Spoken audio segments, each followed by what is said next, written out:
আসসালামু আলাইকুম। মামের রান্নাঘরে সকলকে স্বাগত জানাই। সকলকে ভালো করে স্বাগত জানাই রোজার মাসে।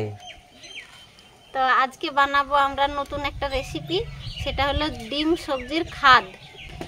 খদ্দের রেসিপি না দিলে খাদে ফেলে দেবো, কিন্তু আগতে দিয়ে দিচ্ছি।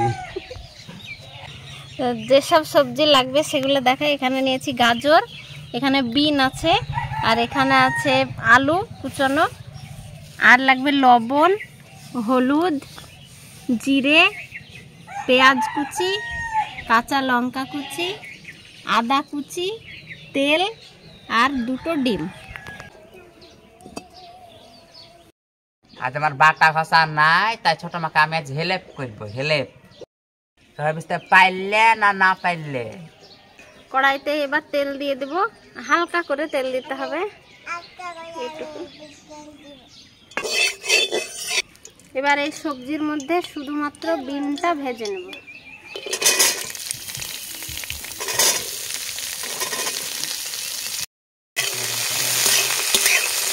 বিনে হালকা করে একটু লবণ দিয়ে দেব, আবার নাড়াচাড়া করতে হবে।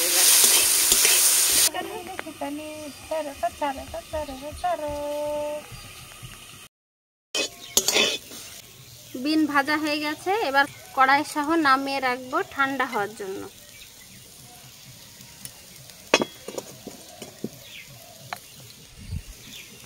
ওইদিকে বিনটা নামিয়ে ঠান্ডা হতে দিয়েছি, আর এইদিকে এবার বাকিটা রেসিপির জন্য তৈরি করে নেব সবজি। প্রথমে আলু নিয়ে নেব বাটিতে,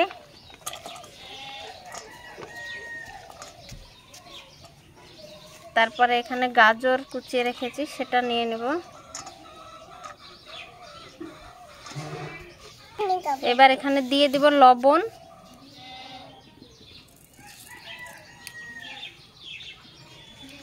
বাবু আর লবণ দেব, আর একটু দাও। রোজার সময় টেস্ট করা যায় না, টেস্ট করা করতে পারা যাচ্ছে না, এখন বুঝতে করে বেশি হলে অল্পই খাই।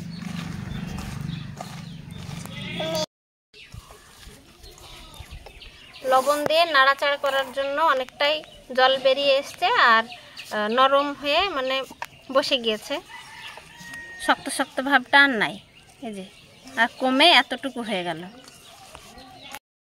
এবার দিয়ে দেব হলুদের গুঁড়ো,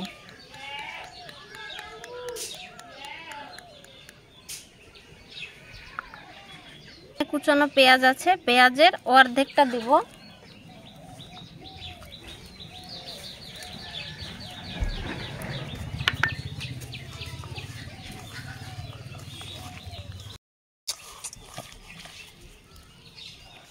এবার দিয়ে দিব ডিম।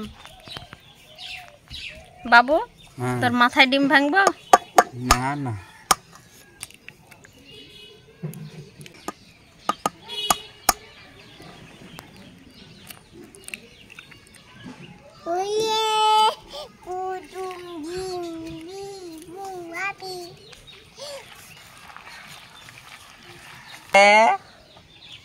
ডিম বলো সবজির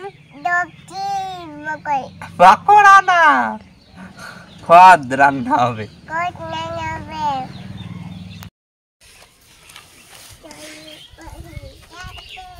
ডিম দিয়ে মেখে নিয়েছি, এবার এখানে একটু তেল দিয়ে আবার নাড়াচাড়া করতে হবে। এবার দিয়ে দিব এই ভেজে রাখা বিন, ঠান্ডা করে তারপরে ঠান্ডা হওয়া বিনটা এবার দিয়ে দেব। এখানে কিন্তু গরম দিলে হবে না, ঠান্ডা হয়ে গেলে তারপরে বিনটা এভাবে মিশিয়ে দিতে হবে।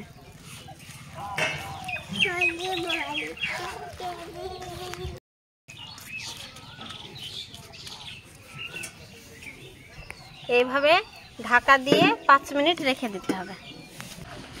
আমি বাবু রোজাতে হয়ে গেছে কাবু। 5 মিনিট ঢাকা দিয়ে রেখে দিয়েছিলাম, 5 মিনিট হয়ে গেছে। এবার রান্না করব। তো প্রথমে দেব কড়াইতে তেল, এবার দিয়ে দেব ফোড়নে জিরে,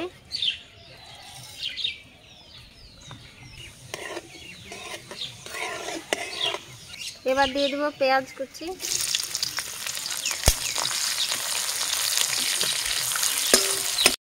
দিয়ে দেবো লঙ্কা কুচি, দিয়ে দেবো আদা কুচি,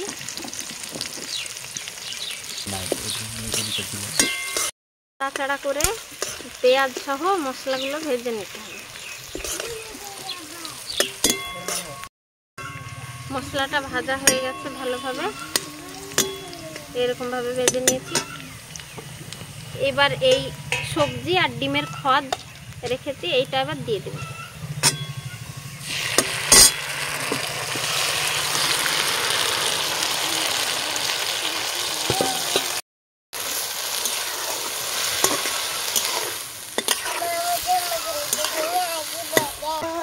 বেশি জল দেওয়া যাবে না, হালকা করে একটু হাতের জল নিয়ে জলে ছিটে দিয়ে এবার ঢাকা দিয়ে দিতে হবে। একবার খুলে একবার নাড়াচাড়া করে তল উপর করে দিতে হবে।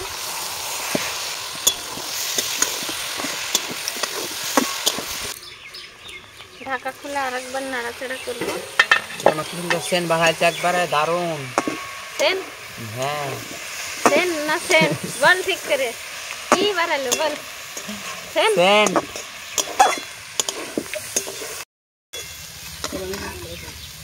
সবজিটা সেদ্ধ হয়েছে কি দেখে নেব। যেহেতু চিকন করে কাটা আছে, সব সবজি সেদ্ধ হয়ে গেছে। কড়াইয়ে আর ঢাকা দেওয়া যাবে না, ঢাকনা দিয়ে এবার আলগা করে তরকারিটি রান্না করতে হবে।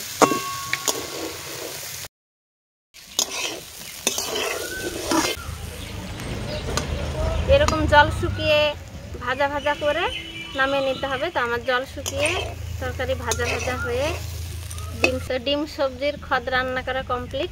এবার নামিয়ে নেওয়ার পালা, কিন্তু খাওয়া যাবে না, রোজা আছে আমরা।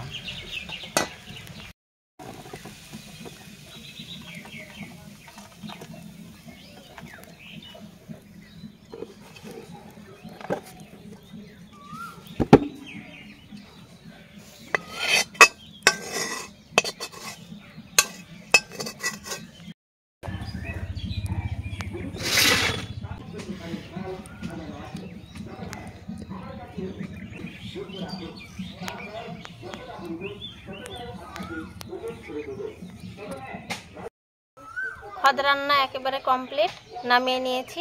এবার শুধু খাওয়ার পালা। আমরা ইফতারের পর এটা টেস্ট করব। তো আজকের ভিডিওটি এই পর্যন্তই, দেখা হবে আবার পরের ভিডিওতে। ভিডিওতে যদি কিছু ভালো লাগে লাইক করবেন, কমেন্ট এখানে আসো, আমার কাছে আসো। ভিডিওতে যদি কিছু ভালো লেগে থাকে লাইক করবেন, কমেন্ট করে জানাবেন কেমন হয়েছে। আর মা মেয়ে রান্নাঘর চ্যানেলটি অবশ্যই সাবস্ক্রাইব করবেন এরকম নতুন নতুন রান্নার রেসিপি পেতে। তো দেখা হবে আবার পরের ভিডিওতে। সবাই ভালো থাকবেন, সুস্থ থাকবেন আর সাবধানে থাকবেন। সাবস্ক্রাইব করলে হবে না, ঘন্টাটাকে ঢং ঢং করে বাজিয়ে দেবেন।